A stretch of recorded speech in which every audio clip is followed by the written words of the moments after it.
I'm a writer, I'm an author. I've got perhaps 8 or 9 books published in French in France. In English, I've got at least four or five books published. Novels, poetry, essays, philosophy, and then the last one is New Age physics. I think it's reversed anyway. No, it's not reversed on my side. Oh, great, perfect. But I was a court clerk in the Crown Court in Isleworth in London for 12 years, and I've worked in conferences before that, producing conferences. I've got a master's degree in French literature, so not physics. So my book cannot be that complicated, because if I don't have a degree myself in physics, and it's just learning online and everything about physics and trying to figure out everything, then everybody can understand it, because I don't go into lots of details or equations or proof or anything like that. So it's more philosophical, physics. Well, I like that already, because I have this view that science should be open source and has always been open source. It shouldn't be relegated to people in white coats with a stamp on a piece of paper. Well, exactly. They used to have like a very nice kind of relationship. There was Germany, France, and England. The UK. They were, all working on physics and writing stuff and reading what the other was writing and coming up with new ideas. But with the peer review process now, everything that can be against Einstein or Newton, certainly would not pass. It would never be published. So it's a bit like all the stuff about COVID-19. It's very censored, and if you were to say that Einstein was incorrect on anything, you'd be left out of the door. So probably lose your career. I don't know. So it's very difficult for people with alternative theories, and even within theoretical physics, it's very difficult for them to move away from the standard physics, if you want. Okay, so basically you're arguing that Einstein was wrong on a bunch of things. Yes, and not only almost everything, to be honest. And it's all been misinterpreted, and it's all fallacies. That everything that he said, disproves that. There's always a different interpretation. It's like quantum mechanics as well. There's always a different kind of explanation or interpretation that you can give to something, and they don't seem to have looked very hard to find them for a start. And physics should be very simple and very easy to understand. If it's becoming like only 5 people in the world can understand it, like quantum mechanics, then there's a serious problem. And it's got to be mechanical in nature. You need to be able to see particles, and they need to be able to move, and you might be able to explain what is going on here and in the interactions. It cannot just be mathematical, otherwise, yes, you can. There are theories, so you can reach good results. Like Einstein, you reach very good results, and Newton as well. But there are, alternate theories, but they explain the same observations. So that's the thing. So, for Newton, if you've got gravity for Newton is like these 2 balls are emanating like some sort of attraction, and then the balls come together. This is what gravity is. But we never seen this attracting force, and we don't know what the power source is. So for Einstein, it's the whole space-time is actually a sheet of paper that can be bent, that can actually be pierced, and reduced to nothing from which a Big Bang can start. It's like the singularity. So in atomic expansion theory, there is no more Big Bang, there is no more singularities, there is no more black holes, there is no more wormholes possible, because there is no sheet of basically space-time that can be bent and everything. But the idea of gravity in atomic expansion theory is that matter expands. And so, but we cannot see it, because if you're expanding yourself, how could you see that matter expands, that everything is expanding at the same rate, which is a rate of 0.00000077 per second square. Sorry. So if matter expands, then the distance between objects reduces, and that's the same thing. And if you've got 2 big balls here that are expanding, and they are passing, each other in a parallel opposition, if we cannot see the expansion, what happens is that they don't change size, and then you can see that it becomes a natural orbit effect. So that you can see now what orbits are or why they exist. Because with the expansion, but when it doesn't, if it expands, they just expand and they just pass each other. But if it doesn't expand because we cannot see it, then there's a relative motion effect for which that the distance reduces, but the object remains the same size from our point of view, and then you get an orbit. So this is what gravity probably is. It's like everything is expanding for a reason that we don't know about, but all matter, all particles, and then at the rate that I've just said, and this is why the distance reduces as things expand, and we cannot see the expansion. Okay, hang on. There's a lot going on there. So let's just break some of that apart. You mentioned gravity. Something that I have been fascinated by is exactly what is gravity, because it cannot be reproduced by humans. This was Newton's idea, just that there was a force attracting, an attracting force acting at a distance, where the masses were attracting each other, and from that on, he came up with an equation, but his equation was based on observations. So if you observe a phenomenon in nature, you can always come up with an equation to explain it. It's like Galileo came up with the acceleration multiplied by t square. It gives you the rate at which an object falls onto the earth. Maybe I've got it wrong, but it's about that. Acceleration multiplied by time square. And so when an object is falling down to Earth, what is happening is that the Earth is expanding by 4.9 meters per second, each second, and the object falls to the Earth. And the acceleration for it, the Earth is expanding to catch up with the object. The object is actually just floating in space. And what I'm saying is that the distance reduction between the object falling and the Earth reduces, one, because the objects are expanding, so that's the absolute reduction in distance in gravity, but there is a further relative decrease in distance because space does not expand with the objects, with everything else in the universe. So space is a void. So a meter before the expansion is half a meter after everything has doubled in size, and everything doubles in size every 19 minutes. Now that sounds very alarming, but we don't see anything expanding. So in our resulting reality, nothing is expanding. So, and there is a lot of space, behind it.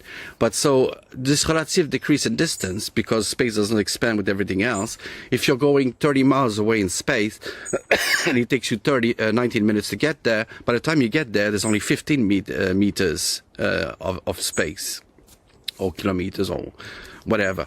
So this is what the acceleration is. The relative decrease in distance is why there is an acceleration. So if you're going to a destination that is 50 miles away, and then everything's expanding as you go there, and space is not, by the time you get there, all the distances have shrunk. And it is because everything has expanded. But, orbits counteracts gravity. So, we're always at the same distance from the sun, the Earth, when it's orbiting. And, electromagnetism also can counteract gravity. So these are two things that, can keep gravity apart.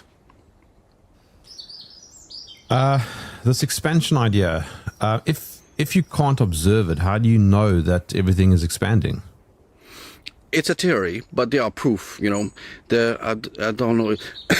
If people search on YouTube about how a slinky falls from a building, they will see something extraordinary that neither Newton or Einstein can explain. That you actually hold the slinky in your hand from the top of a building. You can even see it from your own height. And when the slinky falls, it will actually it will be suspended in the air, the base of it, and then the whole thing will fall down, and only when they touch, suddenly will go down. So it's levitating. The slinky is levitating in the air, the base of it. And if you have to slow it down to really see, but it's several seconds. It's a massive slinky, and it falls and falls, and this is levitating. There is no way with Einstein or Newton that it could levitate the base of it, because with Newton everything falls immediately. And if you've got a massive big funnel like that, and you've got an object that's going to fall in Einstein, as soon as it's at the top of the funnel, it will fall immediately.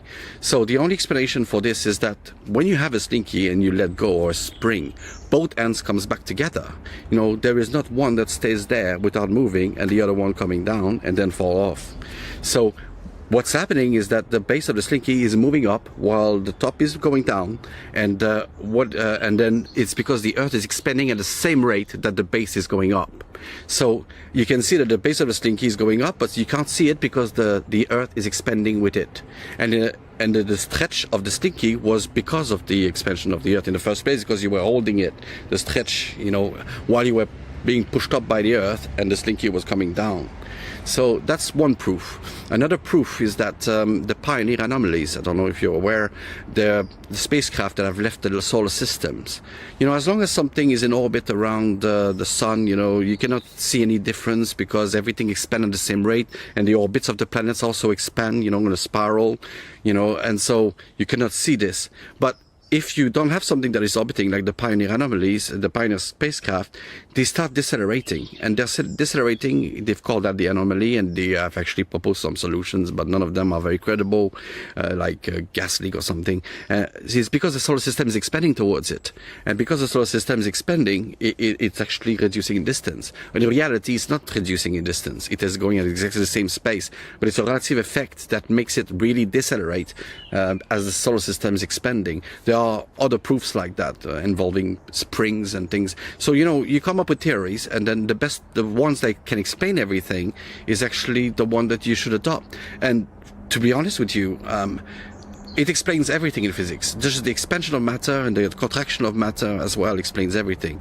Like electromagnetism, which is a second force of nature, it's the expansion, the growth and the shrinkage of the electrons themselves. They can grow and they can shrink, and if you've got many of them and you've got clouds of them, then they can actually push each other. So that's the repulsing force of Coulomb. And if they actually are kind of the same density, they will all shrink back. So that's the attracting force of Coulomb. And if they are kind of different densities and they are kind of stuck, then you've got static electricity. And you've got massive big clouds of these electrons. And clouds of electrons in atomic expansion theory are magnetic fields, and clusters of electrons are photons. They are light. So that's the difference, you know, from Einstein.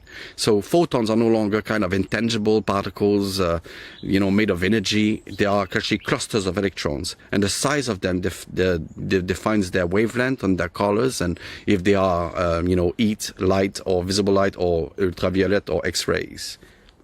And the size of them means how many electrons, clusters of electrons you've got per cluster. So this means that relativity is not real. There is a relativity to motion, you know, and in my theory, you know, when objects are moving towards you, they're not moving, they're actually expanding. And then if they are moving away, they are just shrinking. Because the reality is actually psychological in nature. You can only be a representation of your own brain within your mind.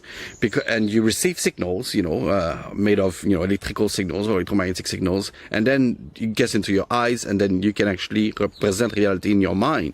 So at this point, there's nothing really real. There is no distance in the universe. When a UFO disappear and reappear, it can go anywhere, at any distance, at any time, very quickly, because it's shrinking away to that place where they are, or it's expanding towards where they want to go. And so there is still a relativity to motion. So we will still need kind of transformation equations like Lorentz to actually find out where something is relocated in space compared to where it really is, because light bends as it actually passes between, you know, near star, you know, it bends, or galaxies, it bends. This is the gravitational lensing effect, which actually confirms Einstein's theory, but you don't need Einstein to actually explain that. You know, asteroids passing by a star will actually bend because of the expansion of matter. As the sun expands, and the light will actually go in a partial orbit around the sun, and then so the distance between them reduce. But since light goes very quickly, then actually it will continue on its course, but it will actually reduce the distance, so it will have changed path. So when you look at the light, when you receive the clusters of electrons into your eye, something that you look, it will seem that a planet is there, a sun is there, but it's actually not there. It has bent a lot before it arrived to you. So these are and the relativity is like for relativity motion. Special relativity of Einstein is about the relativity, motion relativity. And Galileo had one too. The Galileo relative motion is probably best. This is probably what we should go back to instead of Einstein. If you don't want my idea that actually everything is actually expanding or shrinking with motion from your point of view, and there is no distance in the universe. So there's always other explanation for, and general relativity of Einstein. It's more about motion with speeds, and then the gravitational field will actually affect. There's a whole bunch of things about Einstein, that have been misinterpreted, basically. Well, also the fact that he has been cemented as some sort of god. You cannot question him, and that is obviously an unscientific approach anyway. You should be able to question him. Yes, and many people have questioned him, but, not officially perhaps. But, they still cannot move away from it because it is so everywhere. It's actually the base of every theory there is. So even quantum mechanics gravity theory is actually based on Einstein. So it's very difficult to get rid of him. There are 3 people perhaps at the moment in the world that have an expansion theory at the base of their physics. There is me, there is Mark McCutcheon, which I work with all the time, and this is his book, The Final Theory, Mark McCutcheon. And there is also Miles Mattis. I don't know if you've heard of him, but yes. All right, you've heard of him. He's got lots of physics as well. Yeah, he doesn't do interviews though. None. It's probably a good idea. Mark Hutchins doesn't do any interviews either. So I'm the only one speaking on the subject. But Miles Mattis, even him, has actually kind of moved away from expansion theory. But he kept... He's found an equivalent kind of idea about the spinning universe that can actually create this acceleration towards everything. But there's still, I think, an expansion, but it's reducing. It's prevented from going any further by something of a charge field that he's got. I don't want to speak too much about his theory because I'm sure he doesn't like very much, but people should check it out. But he's got an expansion theory as well. So, and Miles Mattis kept Einstein and relativity and everything because he went another different way than Mark McCutcheon. Mark McCutcheon doesn't need it, and my theories are based on Mark McCutcheon, where it doesn't need Einstein at all. And there is other alternative explanations for everything, and for quantum mechanics as well, which has been misinterpreted basically. What happens if we drop Einstein? That's it. The problem is that there's a lot of things that goes on. First of all, there is no more photons, so there's no more kind of energy. Energy is actually particles in motion. There is also that the speed of light is no longer constant. If the speed of light is no longer constant, then we can go faster than the speed of light. We can go anywhere in the world, in the universe, much faster than the speed of light. And light will still arrive at you because although it moves at the speed of light, there are particles that you will eventually see, or your camera will register. And then you will either see in fast forward or in slow motion, or frozen in time, or in real time if you are at rest compared to the object. So there's no more speed of light limit for a star. Second, the speed of light itself should be relative instead of being constant, because it is something that you see, and different observers will see differently depending on where they are. So the speed of light should be relative instead of constant. And time for Einstein is actually what is relative. So the time rate can change.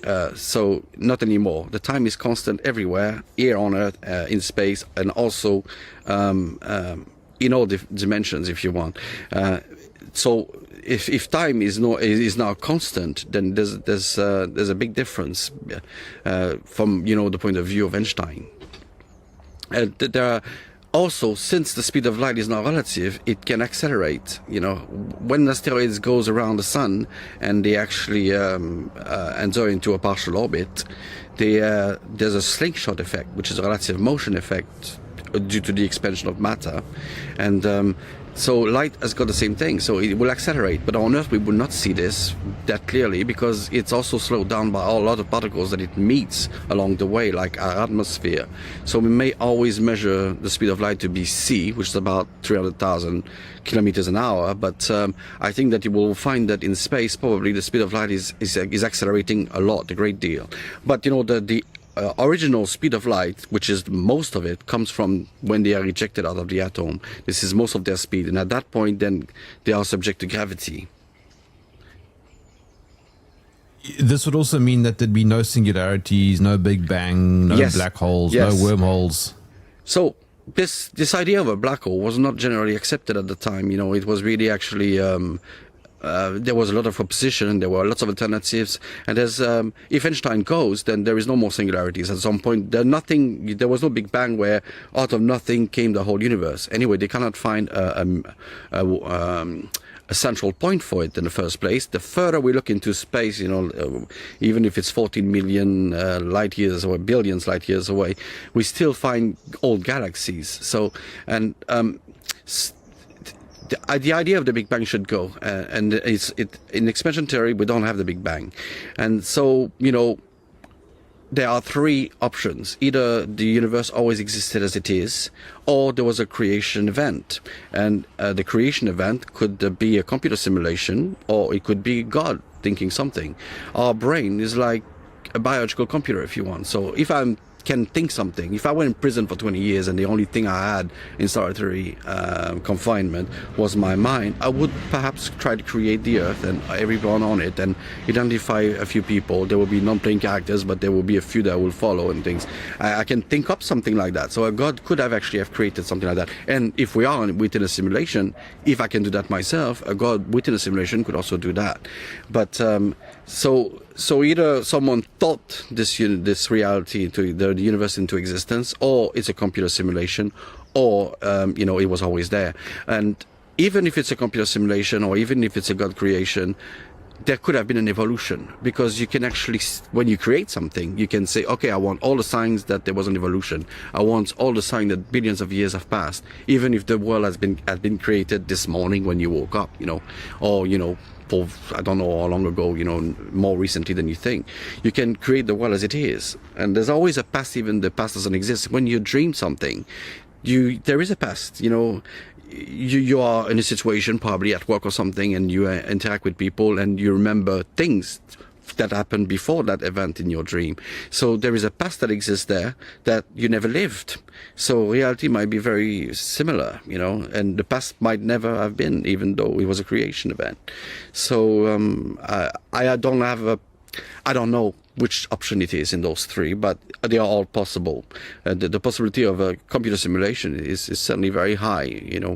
After Mike Bostrom or something from Oxford University or something, his paper was very convincing. So it's very likely that we live in a computer simulation, especially with the advent of AI. If God has any kind of mind like AI, I'm pretty sure he can think up a whole universe with billions of people on it very easily and control all that without any much problem and be everywhere at once. So expansion theory is actually compatible with the sort of David Icke view that everything's a simulation, and it's also compatible with a Christian or a religious perspective that there's a creator, but it's not compatible with flat earth theory. If I haven't read much about flat earth theory, but if people were to try to explain gravity using the expansion of their flat earth, I'm sure they can find a way. It would be easy. So it could be compatible with that too, and it will explain also what anti-gravity can be. Because anti-gravity is very interesting in an expansion theory. Because if the Earth is always expanding, how can you create anti-gravity? It's like there's nothing you can do, because the Earth is always expanding, and it's expanding. The distance reduces an acceleration. You couldn't have anti-gravity. So how do you explain UFOs? They are floating up in space. They don't seem to be using any kind of propulsion. They can float out completely up there, and no propulsion, no noise, anything. So what is anti-gravity here is actually buoyancy. When you've got a balloon of air in water, it goes up to the top because the density of the air is much less dense than the water. And if you've got a balloon of helium, which helium is a gas that is actually not very dense, it's one of the earlier, I think it's the second gas or the first one, I can't remember. But it goes up in the air as well because it's less dense than the atmosphere, the composition of the atmosphere, which is nitrogen, oxygen. And so the UFO is the same thing, it's buoyancy. But what is happening here is it's the particles. When you've got the electrons that expand or that shrink, they can if they go, it depends on their speed. If they go very fast, our orbits go faster, then it vibrates faster, so the frequency is higher. And so what's happening is that all the particles enlarge and they're all vibrating faster, and then the molecules, the atoms, they are expanding, they are larger, they are also more spaced out, and it changes the density of matter. And this is what I call the interdimensional density of matter, and that explains and then this is less dense than our own interdimensional density of matter, so that's how they can float. So it all makes sense, so this is what anti-gravity is. As long as you get your particles go faster, then everything enlarges, everything is more spaced out, and what happens is that you change the dimension. The dimension, this is what it meant by that, is the size of the objects, is actually the size of the particles. And so that you move to another dimension. So the frequency is how fast all these particles are spinning. So this is how anti-gravity can be explained. And other dimensions, that's why ghosts can appear and disappear also, because their particles are moving either faster or slower than what our senses can actually see. And that would explain why a child that might be vibrating faster at a higher frequency would see a ghost while an adult won't. And the same for UFOs. Sorry, just to go back to your helium balloon, gravity doesn't pull it down. That's also quite interesting. Yes, this is what buoyancy is, and this is how these massive boats on the ocean can float, because the density is much less than the water. So the helium balloon, if the gas this is a fact of physics, that anything that is less dense will be pushed up above what is denser. And if you've got these kind of, the differences in density of matter all the way from here to the middle of the galaxy, then you just have to adjust your frequency of matter to be at the same rate at that it is at that location. And even time, you can even time travel. So if you adjust your frequency or your vibration rate of matter, you can go anywhere in the universe instantly, and you can also at any particular time, because everything anywhere has a unique frequency, and we don't all live in the same dimension. If you want, we all have individual dimensions, but when you've got a certain kind of scale of dimension altogether, then you call it the fourth dimension. And if you've got which we are in apparently, and then no, we are in the third dimension, moving to the fourth, I think, because time is no longer a dimension now that Einstein is gone. So time is just constant. But if your particles are vibrating faster, your time rate will seem to be faster, even though it will actually be taking at the same speed. You can accomplish more tasks in the same amount of time that someone who's vibrating slower. So in that way, time could all still be said to be relative, although it is constant. Because if you look at it, the planets are not moving faster. So time is never going faster. You can just do more in the same amount of time. So in other dimensions, 1 of our day can be a year for them. So that's one thing of expansion theory, or my theory anyway. Okay, so Einstein argued that the speed of light is constant, and the expansion theory suggests that the speed of light is not constant, and that time is constant. Is that correct? Time is constant, and the speed of light is no longer constant. It is actually variable, and also it is relative, so it changes. So but on Earth it's usually around c, so we need to keep that in mind. And if you look at his equation, E equal mc square, which is mass, energy, kinetic energy, because this is what it is about. Kinetic energy equal mass multiplied by the speed of light square. If you change, since the speed of light is constant, if you change the kinetic energy of an object, which is the force of impact it will have if it hits something, only the mass can change, because the speed of light is constant. So that's a problem. And the mass is relativistic mass. The mass doesn't really change, but from the point of view of someone, the mass can become infinite, like in a particle accelerator, but it is not. Basically, this is the speed of light that changes. And the mass always stays the same. So you see that's a massive difference with this equation. We might as well, perhaps, you go and use the kinetic energy equation, which is EK equal half mv square, which is almost identical to Einstein. So, there's only a half there, and it's because of calculating average of speeds, but v is velocity. So, yeah. Okay, so light in expansion theory is not made of photons, but of clusters of electrons. Yes. And, for Mark and Mars, the speed of light is not accelerating. These are my ideas. So, and it makes sense. As I said, the speed of light, the light is made of clusters of electrons, and there's not much difference. You could still call them photons, but if they are clusters of electrons, then you can have different sizes. You could also have different sizes of photon. At the moment, they don't say that, but they've got a mass. That's the difference, and they've got a shape and a volume. But in my theory, everything is the same. When you've got an expansion theory, everything that is extremely small, like particle physics, quickly become extremely large, like astrophysics. So it's the same thing.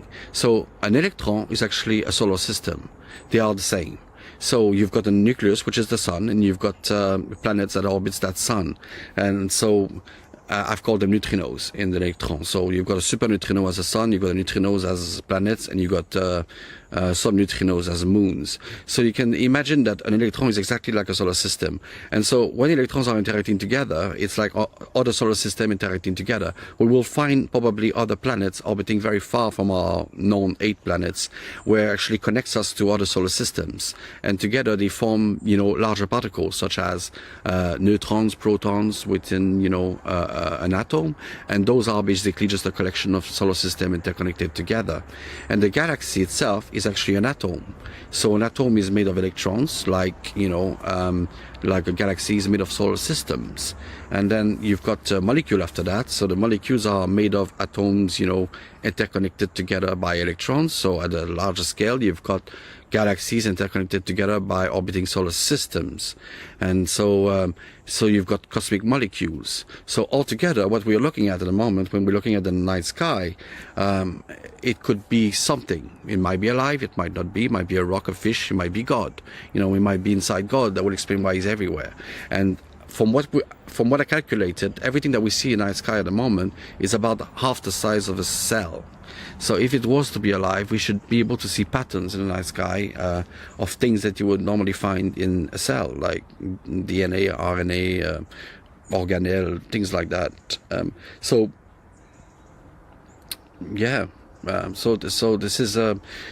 this is quite a big change from normal physics, and to make all this work together, I can tell you, it's quite something. But it's all based on expansion and contraction and growth of matter.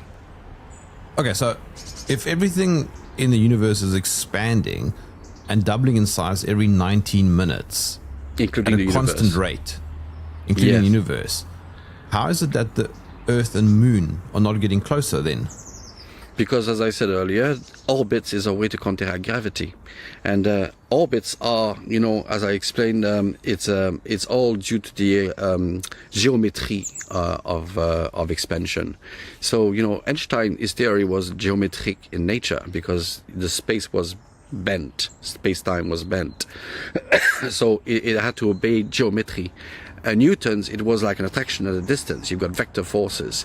So at that point, it's not geometrical. And then expansion theory is that if things are passing like that in space, as they expand, they actually expand like that. But if they are staying the same size from our point of view, only the distance reduces, but the objects remains the same size. So that's what you get in orbit. And the orbit, the objects are going totally different directions, very fast, behind the scenes. And that's what we call the God's viewpoint, because we can never see that viewpoint. But if you could see the expansion of matter, this is what you would see. And this is how you can actually explain the mechanics of the universe, is that by seeing what's happening behind the scenes, if you could see the expansion of matter, where there is no gravity, they're just expanding and they're just moving away.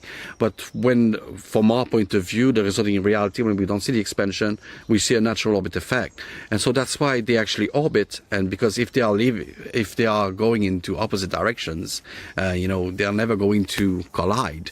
And everything is just relative motion from our point of view, and relative motion effects, because we cannot see the expansion. So any kind of orbit will actually just counteract gravity. But gravity is still there all the time. All the distances are reducing in the universe, and that's why everything is accelerating, and that's why all the distances are accelerating, because distances always reduce. So our solar systems, to see that it is expanding, you would have to compare with other solar systems that we are not connected to, and you would just see that the distances reduces. But if we are interconnected with other solar systems through other planets orbiting, then what happens is that they always remain at the same distance, because of this relative motion effect. So, and then and at a smaller scale, closer to objects, you also have electromagnetism that can counteract gravity. So gravity is not a force; it's just everything expanding. It's not a force. It's just the expansion of matter, and the geometry of expansion will explain, what you will see in the universe, all the orbits and the reduction in distance of objects. Like if an object is falling down to Earth, the Earth is expanding towards it and catches up with it at an acceleration. The Earth is expanding at 4.9 meters per second, and then with the acceleration, then it becomes 9.8, so 9.8 meters per second. So that's compounding. It quickly multiplies. So gravity is not a force. It's just the geometry of expansion, because everything expands. How did you get to the 19-minute number? So Mark McCutcheon has got equations, a new equation to calculate gravity, which is, the original distance multiplied by the amount of time squared and multiplied by the expansion rate. So it depends on the expansion rate of matter and the radius of objects, of the both objects, and then divided by the relative decrease in distance, which is 1 minus expansion of matter multiplied by time again square. So it's got new equations, and then his new equation it depends. He can calculate that everything doubles in size every 90 minutes, and he can calculate the 9.8 meters per second square acceleration downwards towards Earth as gravity, because of the equation that he come up with, and it's all based on the expansion, the radius of the objects, and as I say, the time and the distance between them, and all depending on the expansion rate of matter. So this is how he was able to come up with the 90. You can calculate how much time it would take before an object actually takes to double in size, and it's our universal, because expansion rate is universal everywhere. So every 90 minutes everything doubles in size. What about redshift? Now redshifts. There's redshift is based on the sound, the Doppler effect in sound. They thought that light was the same, but the problem is that it's not. And so when you see a redshift in space, they think that it gives them the idea of what the distances are, or of how the object is, the direction of motion, and so, but it's not. You can get a redshift just by having dust between what you're observing and an object. So it's no indication of anything. It's not really reliable. So we think that the universe is expanding at an extraordinary rate, and even more. And we came up with the idea of dark energy and dark matter to explain all this. Oh, this is all gone. This was just fudge factors to make Einstein still works to explain the cosmology of the universe. And it's pretty clear to everyone. And you read the headlines everywhere in the magazines. We need a new theory because Einstein cannot explain any of this. I'm sure they'll find a way to fudge this, or to come up with new equations on top of new equations to be able to to still keep these ideas, but it's clear that something is truly wrong here. So to measure distances in space, the universe is not expanding. It is expanding in the sense that it will double in size in around 10 minutes, but we cannot see that because everything expands at the same distances, and we cannot see this expansion. But from our point of view, it's not expanding. Everything is mostly static in the universe, and galaxies are clustering together, and that's just what you see when you look in a telescope. So all this idea that there was this Big Bang and everything is expanding ever faster, this is probably all wrong, and it's all based on this redshift idea that is like the Doppler effect. It is no indication of distance, it's not no indication of direction of motion, and it's no indication of speed, basically. It may give you a good idea, but there's nothing reliable about it, and they are aware of that. When they're doing the calculations, there are maybe 3 different ways by which they can measure these things, but I think they've got it probably completely wrong. Once an idea is out there, everybody's trying to explain it by any means, and then if you give them enough time and enough millions of people working on this, they will come up with something, and so it's like the moon, the gravity on the moon. That's you had an interview recently with someone who said that probably the Apollo missions were fake. So when we were on the moon, they say that we calculated that the gravity on the moon was 1.6 meters per second square, 1.62. Well, I don't think, and this is 1/6 the gravity of the Earth. But if you look at the moon, it's 4 times smaller than the Earth. And if you look at its radius, gravity on the moon should actually be 2.6 meters per second square, not 1/6. It should be 1/4, a bit more than a quarter. And so, from a perfect orbit around the moon, this is definitely what you will get. But as soon as you're no longer in that perfect orbit, and you're falling down kind of in an arc way, or straight down, then it could be 1/6. Despite the fact that it's one. It should be 1/4, but I don't think it's likely. I think that, and that will explain why half the unmanned missions have crashed on the moon. They were expecting 1/6 before they went, and this is what they confirm. And if these missions were fake, then obviously it was never verified. And so I think it's probably 1/4. And now, when you look at Mars Mattis and Mark McCutcheon, when they tried to their theories and their equations to try to justify what it would be on the moon, they assumed that 1.6 was correct, that it was 1/6, and then they tried to explain it.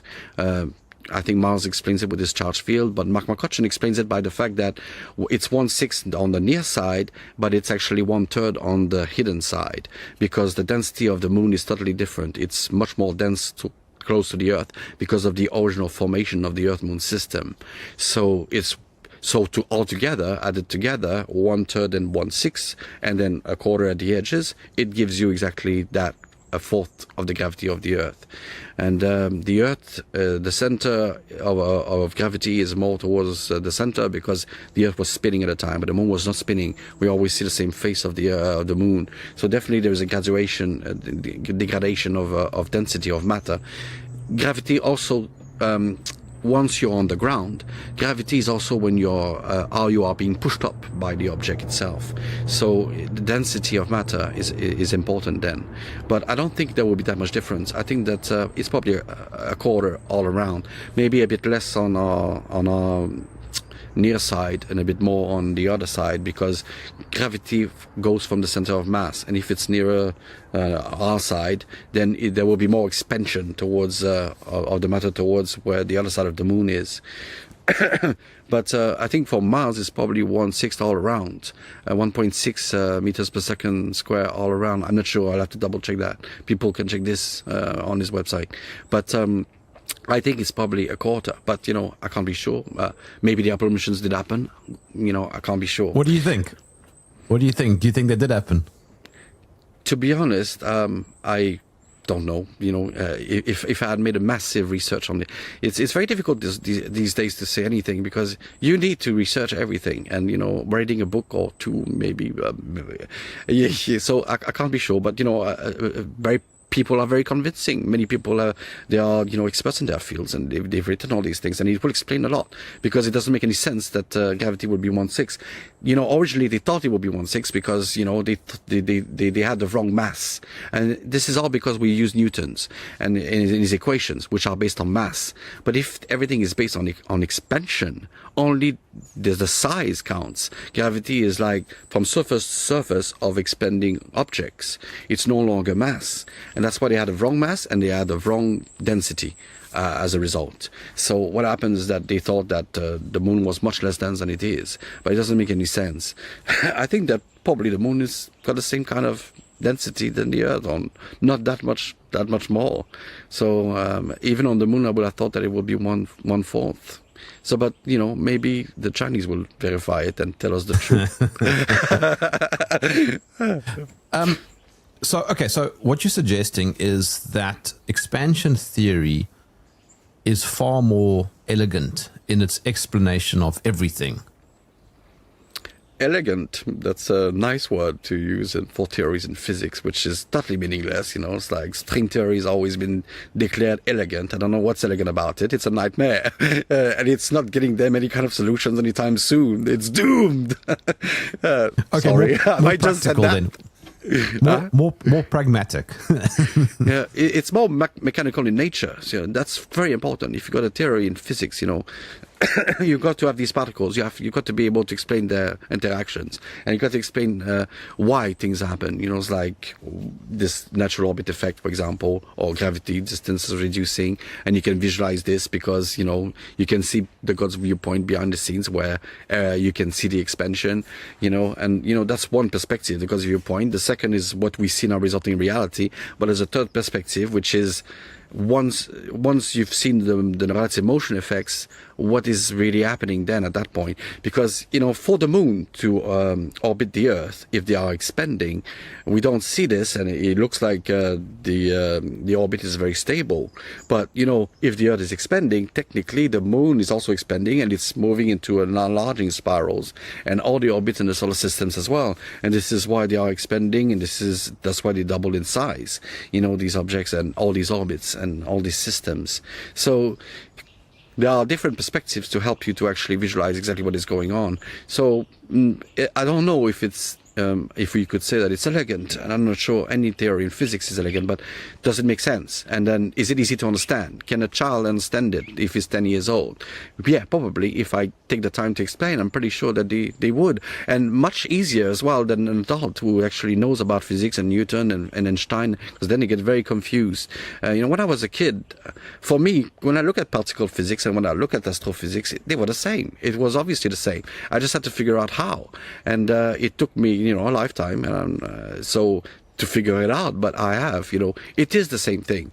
And once you've got these theories and to explain things, and they contradict the fact that, oh no, particle physics is totally different from astrophysics. What you see in the night sky has got nothing to do with what you see in a microscope, or a very powerful microscope if you want. But they are the same thing. So electrons are, solar systems, galaxies are atoms, and then cosmic molecules are, galaxies linked together. And all of this must be. There are lots of rogue planets and rogue solar systems in the universe that are outside the solar systems, outside the galaxies, and we have never paid attention to them because they are very difficult to see, and only solar systems can be seen, and even then very difficult, with great difficulties. So now it's a prediction. I'm telling you that there are those things, so we should look at these, how they are linked together, because all these particles are linked together. And we can see that now. There are some discoveries of patterns in the universe with galaxies that, are in strange shapes. They obviously kind of link together. How do you explain that? And what do they represent? It's very difficult to see because we don't know, because of the distortion, because the path of light changes all the time. Sometimes you can see an object twice because it has taken different paths to get to you, and then you see it in different locations. But there are patterns out there. And so yeah, this is interesting. It sounds extremely theoretical, and at the risk of it becoming sort of academic masturbation, what is the real-world application of theories like this? It's the entire physics. It's chemistry. It's it will affect everything. from every point of view, so it is extremely important. It's how you explain physics and the right equations to explain everything. And how you build plane, for example, how do they fly? If the Earth is expanding, they're constantly going higher. How do you explain orbits for satellites, for example? In lower orbit, they go faster, and if you want them to go higher, into a higher orbit, then you've got to accelerate. But once they have accelerated, they suddenly go slower in their orbit around the Earth. How do you explain all this? And you can explain that easily with the geometry of expansion behind the scenes. And so but planes do fly. Sorry, but hang on. But planes do fly. They fly, yeah. But I mean to say is that if the Earth is not expanding, it's actually always at the same altitude. But if the Earth is expanding, it must be always going upwards. And so their wings are making sure that they're always going up higher, because they must go into a spiraling upward way to counteract the gravity of the Earth. And so there's a lot, why a satellite can remain in the same space, a geostationary orbit, above your house without moving at all.